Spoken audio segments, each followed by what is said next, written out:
There is nothing in the food supply that is more altered by factory refining than vegetable oil. What's going on in the factory? And that's where my research focuses. A bottle of canola oil or soy oil, when you purchase it off the shelf, already has dozens of weird chemicals in it because of the factory refining, how it removes the stabilizing factors, and these oils are chemically unstable. So it's a chemistry set, and it's not a chemistry set that will sustain life. It's a chemistry set that will destroy life. Cate Shanahan, MD, is a family physician, scientist, and New York Times bestselling author. For over 2 decades, Dr. Cate has been standing up to corrupt health authorities and leading the charge to reverse diseases naturally.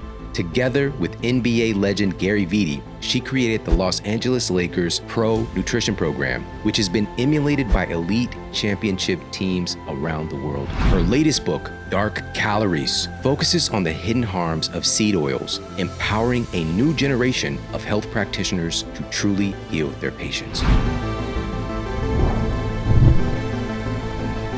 The one and only Dr. Cate Shanahan, one of my favorite people, truly. I'm so happy to see you. Thank you for joining us. Well, thank you for inviting me on. I'm really excited to dive into this meaty subject. Well, what I did was I have the bat phone. So I hit the button and I put up the symbol in the sky to get you. And it's because something crazy is happening in Gotham. And we'll just use the world as metaphoric Gotham. All right. Unfortunately, right now. Right. Unfortunately, right now, a lot of our colleagues, even some of our friends, are still saying there's no evidence that seed oils are bad for you. In fact, they're good for you. Well, and here's the thing, no evidence. We have a wonderful meta-analysis published in the journal BMJ Open Heart that found that these vegetable oils can be a major culprit behind organ failure, cardiac arrest, and even sudden death. On top of that, and I've talked about this several times, and this is something we're going to circle back to and dig in deep on this, but there's research published in the journal Inhalation Toxicology finding that even smelling the fumes of vegetable oil while cooking can damage your DNA. The biggest offender, as noted in the journal Environmental Science and Pollution Research International, was the inflammatory fan favorite canola oil, aka rapeseed oil, coming in with the highest level of polycyclic aromatic hydrocarbons emitted into the room during cooking. And these compounds are implicated in everything from cancer to autoimmune diseases, but there's no evidence. So part of this deflection, and this is why I'm so grateful to have you here, is that our colleagues are using this deflection point of focusing on the omega-6 content of these oils, saying that that's not bad for you. But you say that they're focusing on the wrong things. Let's talk about it. Yes, thank you. Because that what they should be focusing on is the fact that these oils are promoting toxin formation in the factory. They promote more toxin formation as they sit on the shelves. When you cook with them, when you open the bottle, more toxin formation. And when you cook with them, more toxin formation. Why is that happening? It has to do with their chemistry. They're fragile. When they are heated, they react with oxygen, they oxidize. Oxidation is a burning reaction, right? Oxygen burns wood. And you are unfortunately a little bit too close to knowing what that experience is like right now there in LA. But oxidation is extremely dangerous when it gets out of control. And when we've gone a lifetime of eating seed oils, we have so much of these toxins in our body that their ability to control all the oxidation, it gets lost. And so we lose the ability to control oxidation in our body, and we're subjected to all diseases because all diseases are related to excessive oxidation. That word is called oxidative stress. Yeah. So it's kind of like, oxidation is a burning reaction. It's kind of like when you slice an apple and you see it change from white to brown. That's also oxidation. When you slice the apple, you break cells and you start the membranes in those cells, they start to oxidize and slowly turn brown. So we can see oxidation reactions all around us. We just can't see them in our body because we can't see inside our body. We can't see what's going on at that cellular, level. But you can test the toxicity of a food. You can test the toxicity of your own bloodstream after you've eaten the food. And when you see the same toxins that were in the food showing up in your bloodstream, that's not good. And that is evidence that we are eating toxins. Now, if anybody tells you that's just theoretical, okay, I would say, okay, sure.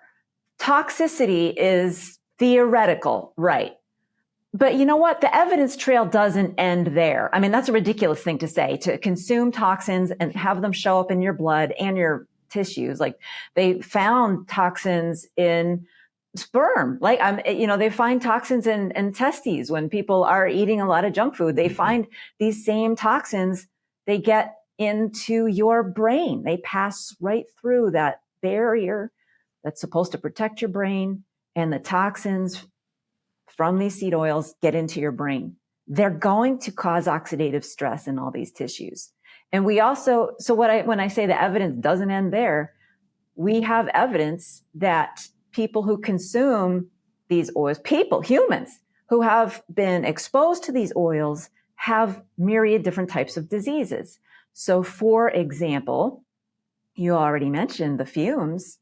Well, there in China, about 2006, a group of scientists published a paper showing that people cooking in restaurants there, or street stands, that were using the soy oil, the vegetable oils, these highly polyunsaturated, hateful eight seed oils, and were exposed to them all day, were developing cancer at alarming rates. Like, we're talking about young people in their 20s and 30s who did not smoke, developing lung cancer because they were inhaling the volatile toxins. So these toxins are not just in our food, they're in the air we breathe. And there are so many types of them that if you're not testing for the right one, and you're doing you're checking somebody's blood and you're saying, well, you're looking to see, do these toxins get into the body? You can test for the wrong toxin and not see that particular toxin get into the body, but many types of other ones will. So you hear all kinds of claims about there's no evidence along every step of the way. But it's because it's very complicated. And if you don't know how to look for it and have your heart in the right place, you're just going to, go with the standard party line, do whatever's easier. You're not going to understand the errors of your science. And sure, some science appears to show that these oils are at least not harmful. I don't see any credible science that says that these oils are healthful. But some science, sure, appears to show that they're not harmful. But that science is flawed. It's flawed because the people doing it don't understand the subject well enough to design the study properly. And it may be that there's also some nefariousness, with some people wanting a certain outcome, and there's huge bias or cognitive bias or financial bias. But for anyone who says there's no evidence, that is an outright lie. We're going to cover some of these studies that point to, again, these oils are actually really good for you. But first and foremost, I want to go through and talk about a couple of these key points. You just mentioned that process, like wood in and of itself. And you talk about this in your book as well, Dark Calories. Required reading at this day and age, by the way, Dark Calories. And how wood in and of itself, a tree isn't toxic. That wood isn't toxic, but when it's burned, those fumes can make you very sick, right? And the process by which these vegetable oils, seed oils are created, this is to just speak on a parallel of them being burned is an understatement. All right. We've got that. We've got the deodorizers. We've got the bleaching agents. We've got all this all these synthetic chemical interactions that are creating compounds that never existed. And then we are consuming those things, right? And for us to throw up a red flag and to say, okay, listen, I know we don't have this huge body of, double blind crossover studies and all this stuff. It's very difficult to create these kind of studies with something toxic and feed them to humans, by the way. So we've got to make that sidebar. But for me, this is one of those stories where there's enough very, very strong, credible evidence on this. And usually it's decades later when it's it's considered of course, we always knew that. That's how it is. And they were dumb back then, right? And so I want to talk about this devolution when we came up with Crisco, for example, and we had these solidified versions of vegetable oils. And then suddenly, oh, it's bad for you, right? Suddenly, after decades of use, as a matter of fact, marketing, support by scientists, support by institutions, major institutions of health. And then we get to a place where, okay, we're going to jump, we're going to do, I'm from St. Louis, we're going to do an arch. All right, we're going to jump over here to where we are because what we're talking about, the fumes, it's just the fumes. Just don't burn it or whatever. Don't cook it too hot, right? Then that's why it's bad. But in the middle here, we've got this liquid form where it's like this is still being promoted as health affirming, or at least not bad for you, right? And so let's talk about this devolution with solidified versions of these fats, why they were suddenly determined to be bad for you, and then we moved away from them socially, but then this huge influx of the liquid versions, which is what we're dealing with now, which is a huge percentage of the average American's diet today. Yeah, so the idea that we're talking about is that way back when the oils first became a source of food, this was at the turn of the 18th to 1900s, like 1900, right around then.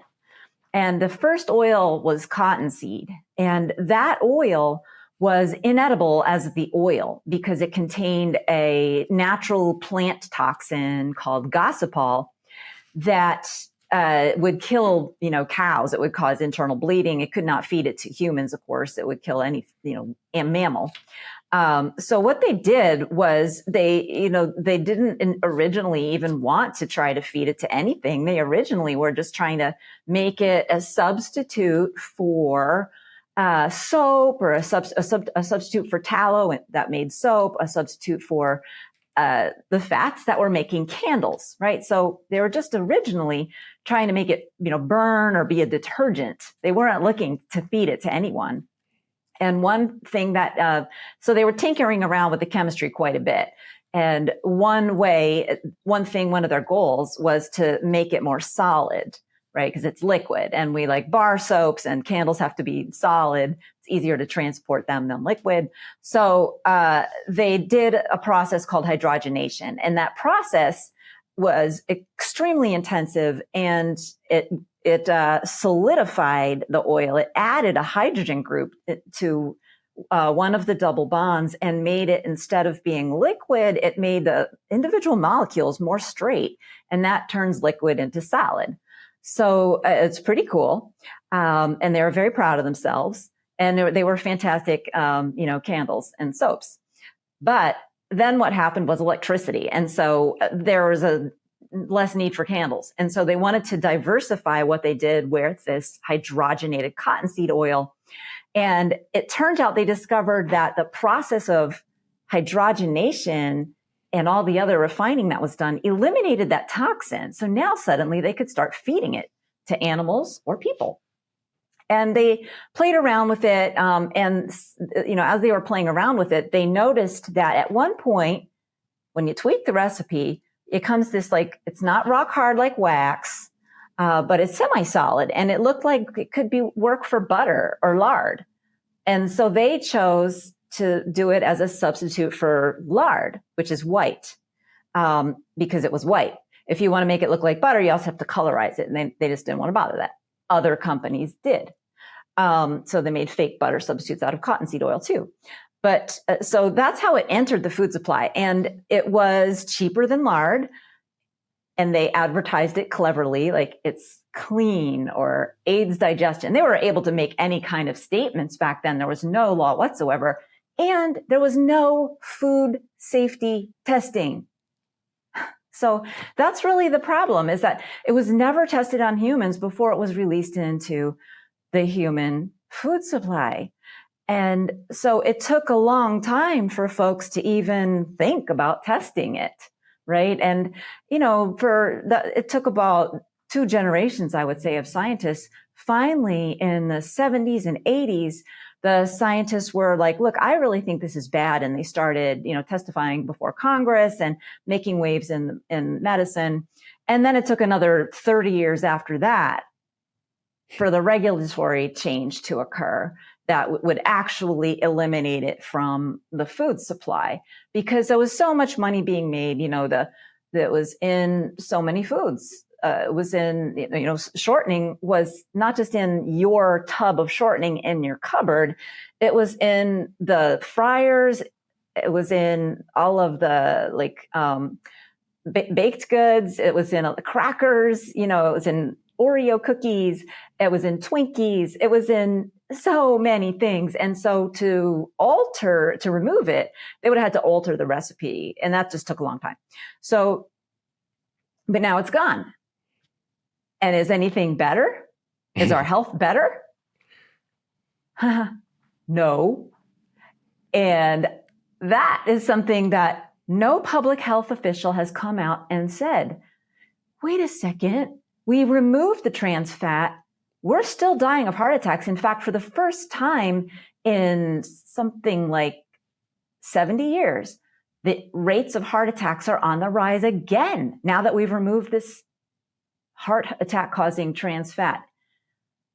What's going on? Well, the thing is, we substituted it with liquid vegetable oil, which is, as it turns out, worse.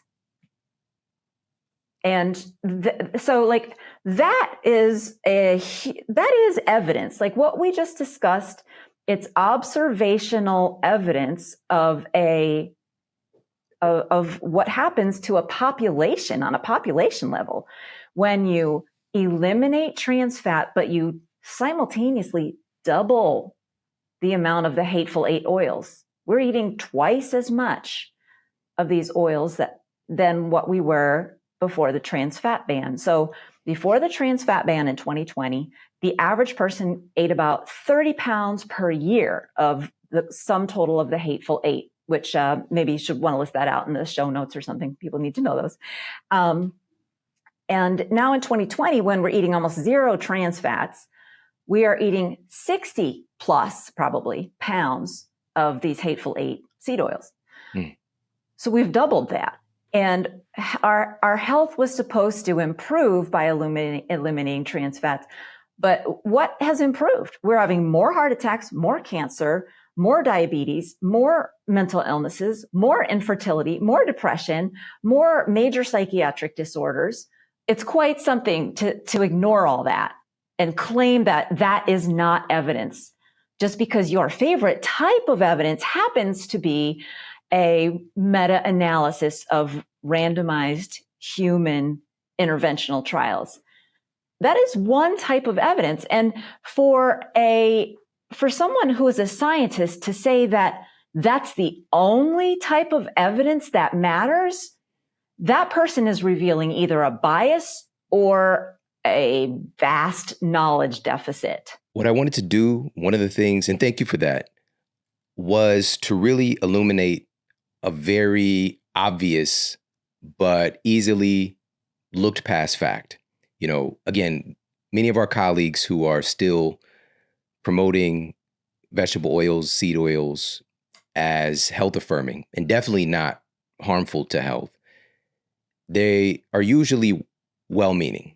And what you're saying, number one, the data being constructed in a certain way is a part of the issue here. But these same individuals, again, many friends, colleagues, are very, very adamant about teaching the public to reduce or avoid their consumption of ultra-processed foods.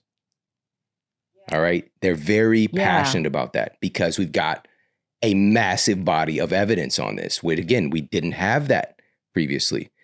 With that being said, can you please enlighten us on how these seed oils, how vegetable oil, canola oil, how are they the very definition of an ultra processed food?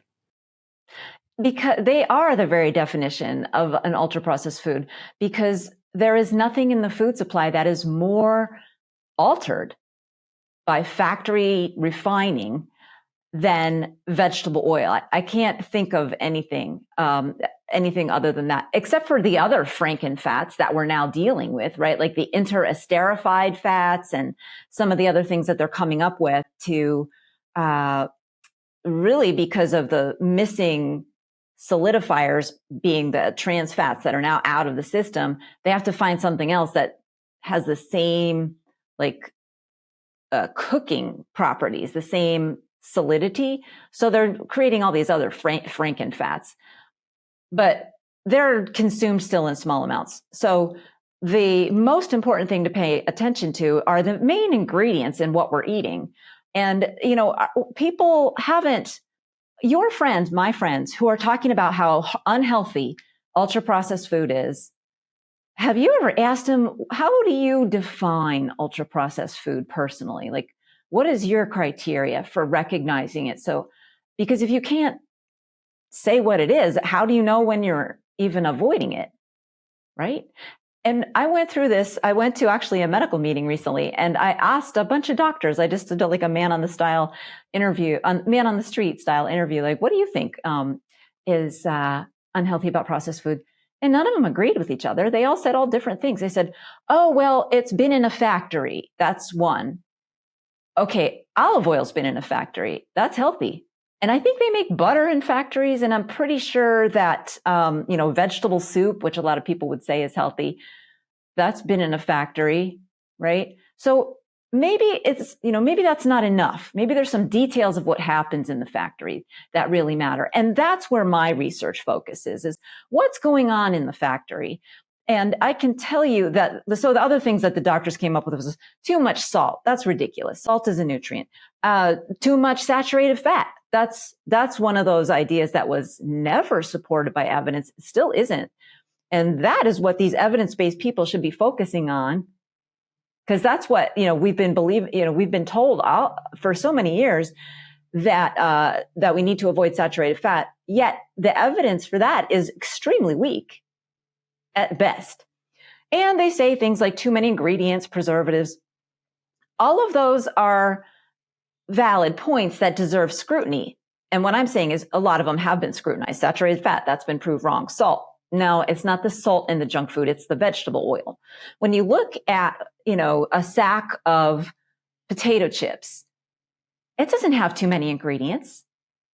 It's got 3 ingredients: potatoes, oil, salt. It doesn't have preservatives. So why is that considered ultra processed, or why is that considered junk food? Because it's got vegetable oil. Because in our intuitive sense of this thing that sits on a shelf in a sack without changing for a year, that can't be as nutritious as like a perfectly cooked juicy steak. Just can't be. Or a fresh salad if you're on the plant side of things, right? We just know that intuitively. And so that's why for many years we've used this term junk food, right? What is junk food? Well, we never demanded a precise definition of junk food either. It's kind of like, well, I know it when I see it. We candy and, soda and lollipops and the sacks of snacks, pretzels, right? Ultra processed, this new term that people are saying is so important. That's the same thing as junk food. We have not made it any more scientifically clear what is ultra processed food than we ever did with junk food. And what I do in Dark Calories is I say, look, the problem with our food supply is very simple. We're getting 30% of our calories from real food. That's it. And the other 70% comes from 3 very refined ingredients that have almost no nutrition after the refining. They're essentially just refined macros, right? Macros being fat, protein, and carbs. So vegetable oil is the refined fat, and the refined carbs are the flours and the sugars. Those two together is almost 70% of the average person's total daily calories. Just those two things. And then the third thing is not very prevalent right now in the food supply. It's the refined protein powders, like, the soy protein isolate and that sort of thing, that are about 3%. Those are the problem, because when you take a food, like say you take milk and you remove everything but the whey protein, you don't have the vitamins anymore. You don't have the minerals anymore. You don't have the phospholipids. You don't have the cholesterol. It's a nutrient, believe it or not. You don't have the lecithin. You don't have the choline. You don't have the other things that are in there. So many other things, important things. You just have amino acids. Human beings cannot live off of a combination of amino acids, carbohydrate backbone molecules, and triglyceride fats. We can't do that. So those three things right off the bat, no nutrition, empty calories. But the reason that seed oils are the worst of the worst, the defining feature of these ultra processed foods we need to avoid, seed oils, is because they are also full of toxins, as we've been talking about, right? Sugar doesn't have toxins. It's not contaminated with aldehydes or weird polycyclic aromatic hydrocarbons. It's just glucose molecules. But a bottle of canola oil or soy oil, when you purchase it off the shelf, already has dozens of weird chemicals in it already. I said already because just wait, there's going to be many more, because of the factory refining, how it removes the stabilizing factors in these oils are chemically unstable. So it's a chemistry set that you buy when you buy canola oil. And it's not a chemistry set that will sustain life. It's a chemistry set that will destroy life. Mm. Can you take us through really briefly? And we talked about this on our last interview, our last conversation, which we'll put in the show notes for everybody. But can you take us through a brief description of how these seed oils become ultra processed? Take us through that, because you are very, again, adamant about saying it's not the seed. This is not the problem. This is not what's, quote, unhealthy. It's what's done to it. So can you take us through what's done to it? How is, for example, canola oil made? Just a brief summation of it. Sure, yeah. So farmers do a lot of work to grow canola seeds, right? They fertilize the soil, whether it's organically or not. They're always checking temperature. They do so much work to create these little seeds. They pluck off the canola seeds, tons at a time.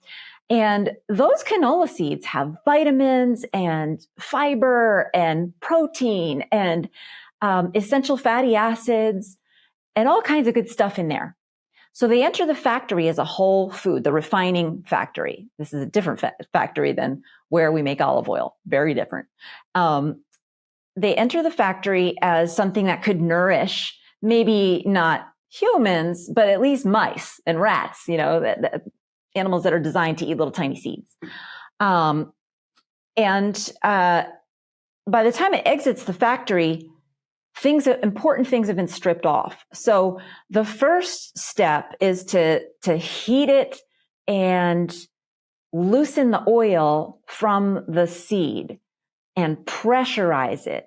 And when you create that first pressed oil, they call it crude oil. It is rank because it's just, you've overheated the seed. So it's just imagine like burning a whole bunch of seeds in a pot, cooking them or throwing like sunflower seeds in the oven at, 450 degrees and then squashing, until they're kind of like nearly burnt, and then squashing it all into a mush, and adding pressure to it.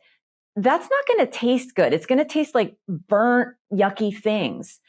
And that's what the crude oil is. That's what crude canola oil is. That's what crude soy oil is, crude sunflower. It's burnt, yucky things. It's a mush. There's oil in there, but they have to, now it's separated out, and they have to do many more processes to separate, to mechanically separate the oil from the rest of the mush. And doing that involves steps like, you've got to degum, de-wax, deodorize, and bleach. There's just so many things that have to be done to remove all of the weird stuff that develops when you basically burn seeds and pressurize them. They're not making food there. They're trying to extract the oil the same way that you would in, a motor oil refining plant. They're not trying to make food. They just want to make different things come out of that crude oil. That's very different than the way they make olive oil. They don't do that de-waxing. They don't do the high heat. There's also solvents that are involved in the oils when they are not organic, like hexane, right? So, but you can still call it organic, even though there's all this garbage in there when you haven't used hexane. And so that's where we get these health experts saying, well, there's no hexane in the organic stuff. And even in the non-organic stuff, there's probably not a lot of hexane. So that's why I don't focus on hexane, because there's probably not a lot of it, even in the organic stuff. But what food do we run through hexane before we consider it food? Right. Do we do that with applesauce? No. Do we do that with olive oil? No. So why is it okay when we do that with these hateful 8 seed oils? That's how I've identified them, by this kind of processing. So that's why I say peanut oil is okay, because what you call virgin peanut oil, which is unrefined peanut oil, akin to virgin olive oil, is high quality. It hasn't been run through hexane. It hasn't gone through deodorizing or anything. All of those steps remove nutrients. And that's really important. So, some of the nutrients that get removed are brain building nutrients. When we have this supposedly heart healthy canola that has this supposed benefit to our brain too, because of the omega-3 in there. Well, what's missing are brain building nutrients, because the refining had to remove them. And the degumming step removes the cell membranes, the phospholipids that we need. We need that to digest the stuff easier. We need that for it to circulate through our bloodstream easier. We need phospholipids. What's in phospholipids? Choline, lecithins. Many, many pregnant women are deficient. I think something like 60% of pregnant women are deficient in choline. Choline is one of the most important nutrients for building a brain, right? So there's so much bad that happens because we refine these oils. It is the creating of the toxins, which, we talked about that at the beginning of this. I've talked about that on many other podcasts, but I haven't so much focused on all the other nutrients that are also missing, because we have to remove that stuff because it's been mangled by the heating and no longer nutritious. It's no longer a nutrient. It's been rendered toxic too, and now needs to leave the exit stage left. It's not in the bottle. Olive oil has lecithin, virgin olive oil. Any unrefined oil will have these brain building nutrients, but all of the refined oils do not. And all of the hateful 8 oils are refined. So they're devoid of so much that we need to be healthy at that cellular level. And for someone to come along and say that they are healthy when they are devoid of nutrients is beyond irresponsible. And I don't care if they think that they're well-meaning. I think they should, if they haven't read my book, I can't really blame them. If they haven't heard me on podcasts, I can't really blame them, because I don't hear anybody else talking about it this way, right? The other people, like what you mentioned, are focusing on other things, which I don't think are as important, like linoleic acid per se. And, they're not talking about the oxidation. They're not talking about the consequences of the processing. Those are the details that make all the difference to understanding what we're eating. So, for those people who refuse to listen to my podcast or refuse to read my books, I say they are not being good scientists and they are not acting ethically. Because at this point, when we have people in the White House trying to help change the food supply, this is no longer a niche conversation, Shawn. When you and I first met, nobody knew what seed oils were. I had to explain all that, right? Nobody was talking about it. And a lot of people maybe didn't even care. They were just like, oh, it's just one more thing that you hear about. But now it's on the radar of the President of the United States of America, the most powerful person, whether you like him or not. He's the most powerful person. And it's time to start paying attention out there, dietitians, nutritionists, and physicians. It's time to start paying attention to me, because I am the mother of the no seed oil movement. I've been nurturing this baby since 2002. And my books are my little babies. And if you want to know why those oils are toxic, if you want to know what's the real science, you've got to read my books. I mean, would you agree with that? I'm sort of forcing sort of a pointed question, but Absolutely. I think you'd agree. You've done the research, as you mentioned. This is over 2 decades of study, whereas again, folks are just kind of very dismissive, looking at superficial data on this stuff. And also I love that you brought forth this really important revelation, which is what is the nutritive value of these ultra processed refined seed oils? There's nothing here. You compare that with the extra virgin olive oil, it's rich in all these different antioxidants, and all these really health affirmative compounds exist within there. But if you look at something like canola oil, these things don't exist. Not only are we not looking at antioxidants, we're looking at oxidation in a bottle, as you phrase it. And so we've got this really interesting thing where we're stripping away all the nutrients that could be there in a real food, right? In the seed itself. Not only that, we strip away the benefit. Now we add in all of these newly invented synthetic chemicals to try to treat this and make it edible or palatable, should we say. And all this new chemistry gets created. All these new toxins get created that are well noted. So many of them are well noted. Many of them, we don't even have any idea what they do to us. And that's the problem. We don't even have a clue because we're not looking for it. We're not proactively looking for it. But the data that we do have says, hey, for example, looking at biopsies, right? And seeing the content of the human fat cell has changed dramatically in just a short time span, just a number of decades. Like the ingredients that make us human beings have changed. And a huge part of that, as you shared, is our consumption of these seed oils. The things that the one thing that's left that is a nutrient in something like a canola, but not really in very much in soy or the other hateful eight, are the omega-3 fatty acids. Those are there, right? And we do need some of those in our diet, but we don't need to eat canola oil or soy oil to get those omega-3 fatty acids. Most plant foods will have some omega-3 fatty acids, and we're going to get enough if we just eat a diverse diet. And of course, so do many animal foods have omega-3 fatty acids. If the animal was fed well, then their fat and their tissues are going to be full of these omega-3 fatty acids. Can we say something, Cate? Can you talk about this? Because those omega-3s, aren't they very delicate? Yeah. So they are the most delicate. Just because they're there doesn't mean that they're in the form that's going to actually be beneficial for you. Right. Because what happens is when you heat them, the first fatty acids, there's a blend, right? So there's a more solid, there are some saturated fats and oils. It's always a blend. It's a combination.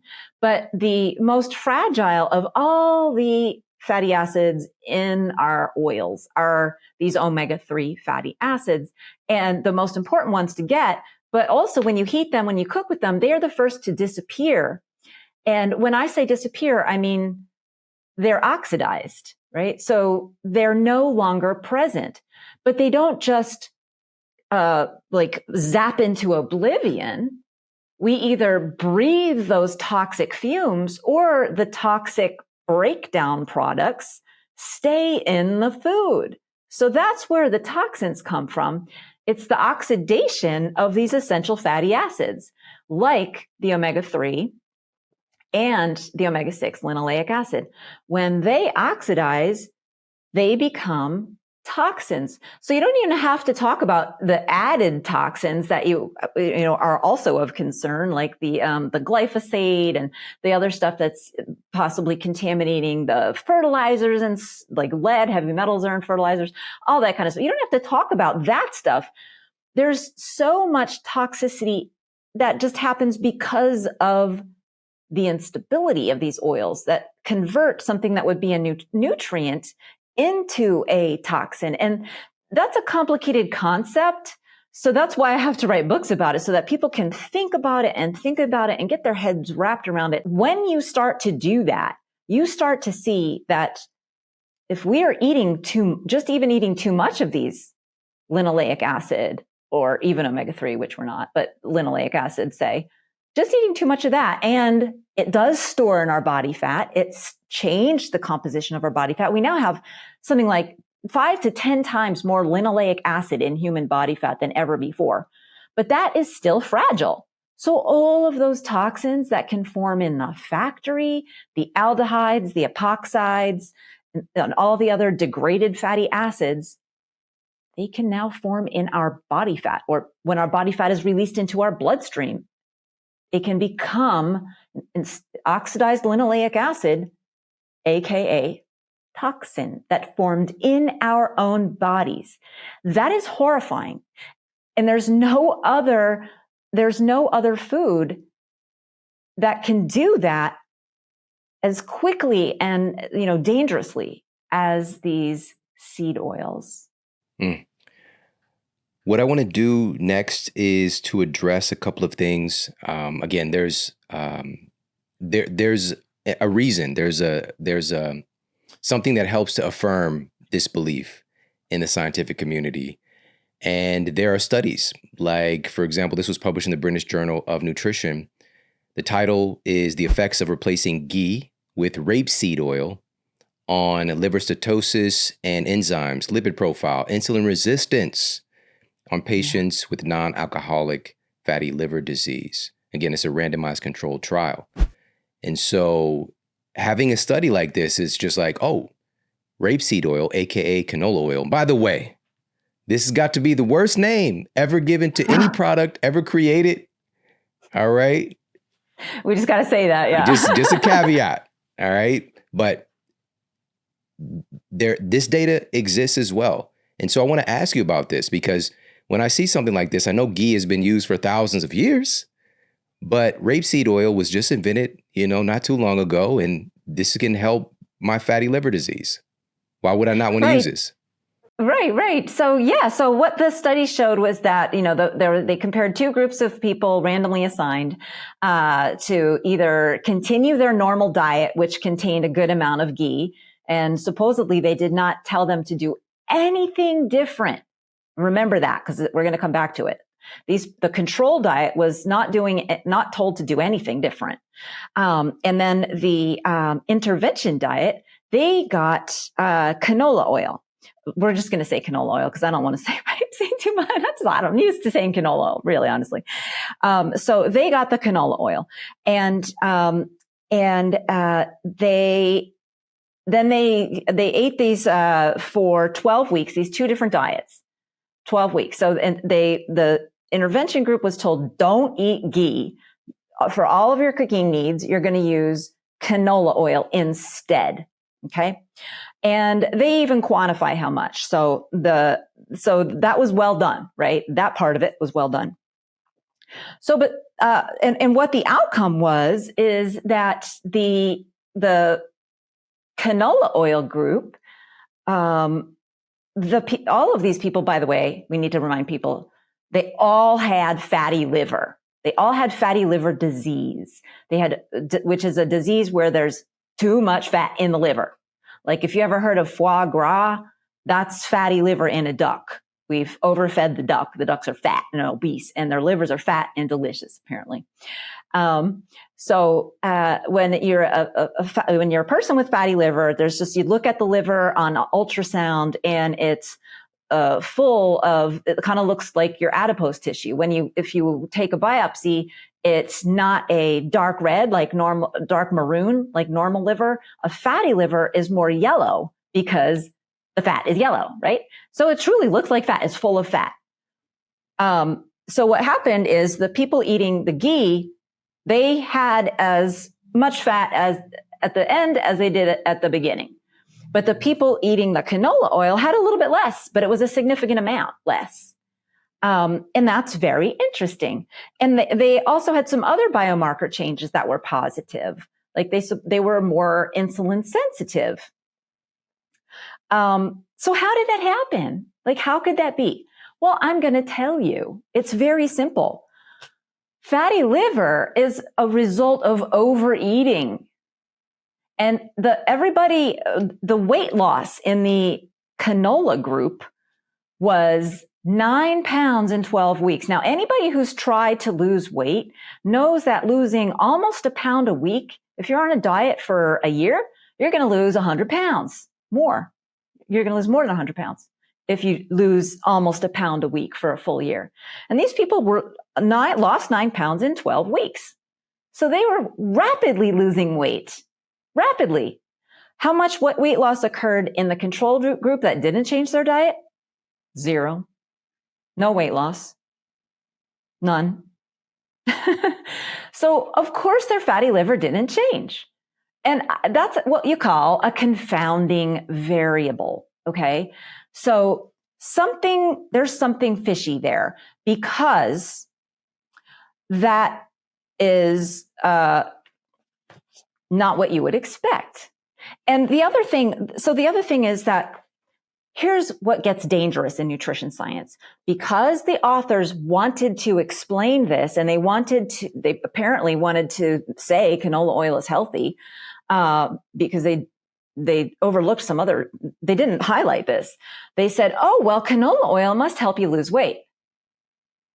Now, I gotta say, if that's true, then since there was 0 canola in the food supply before 1980 in America, and now we're eating pounds and pounds of it per year, why hasn't it helped us lose weight? Why isn't canola oil the secret, Ozempic?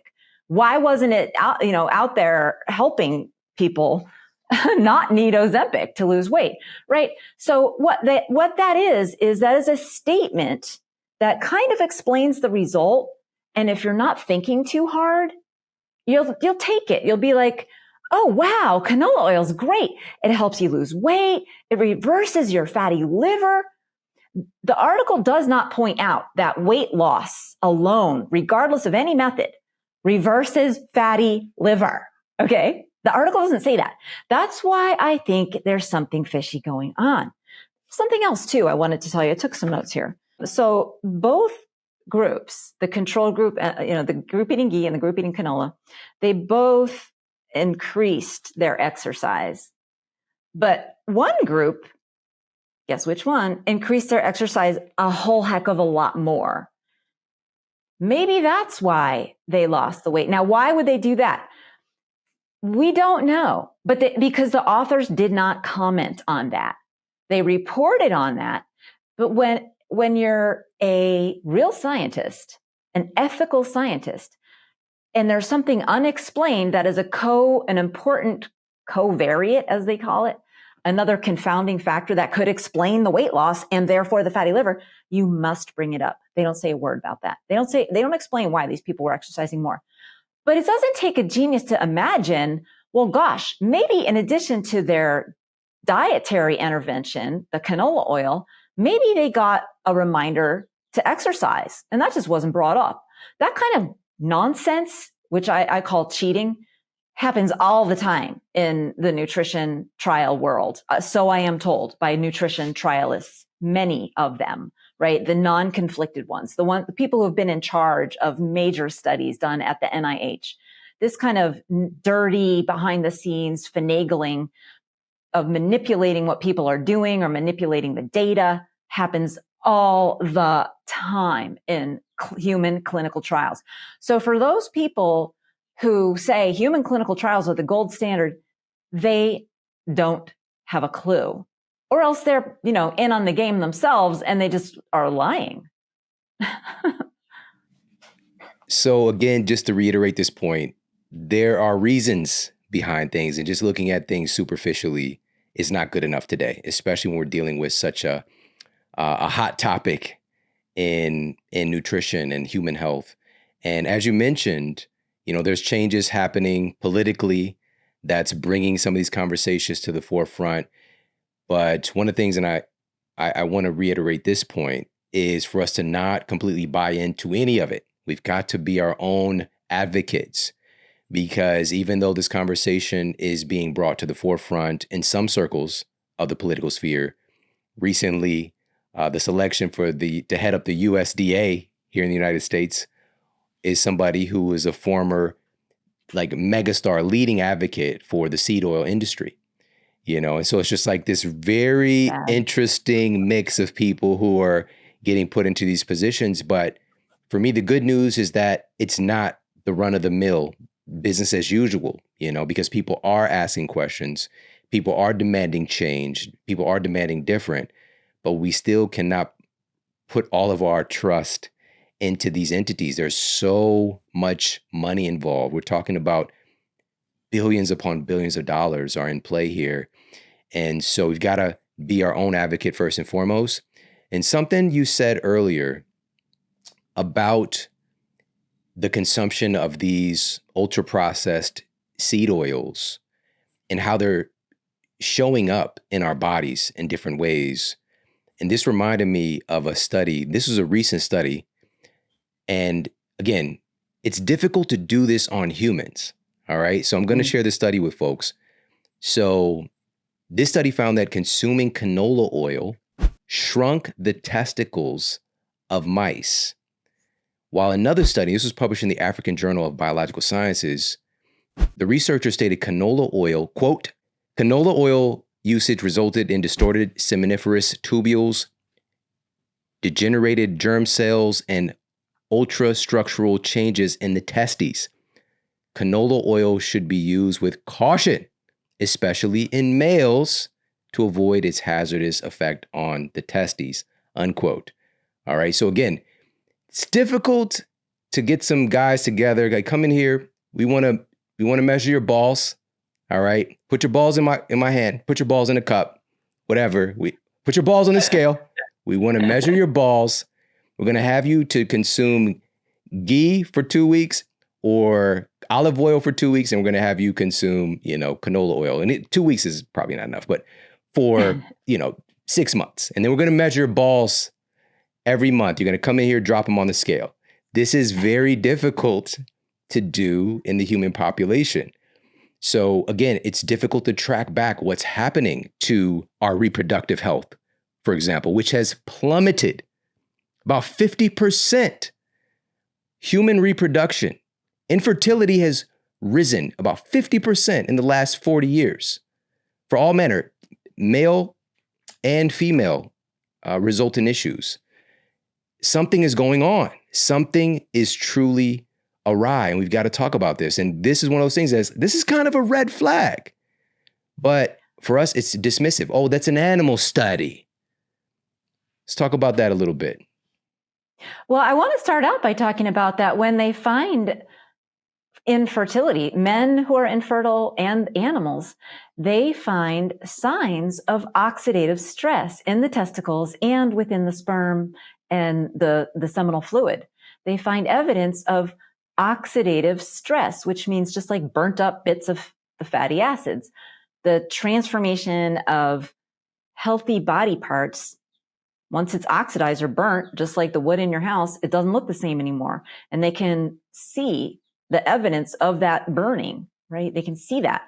Oxidative stress. Now, we know that the toxins, that the seed oils themselves are highly susceptible to oxidative stress because they are polyunsaturated. Those omega-3s and omega-6 are highly susceptible.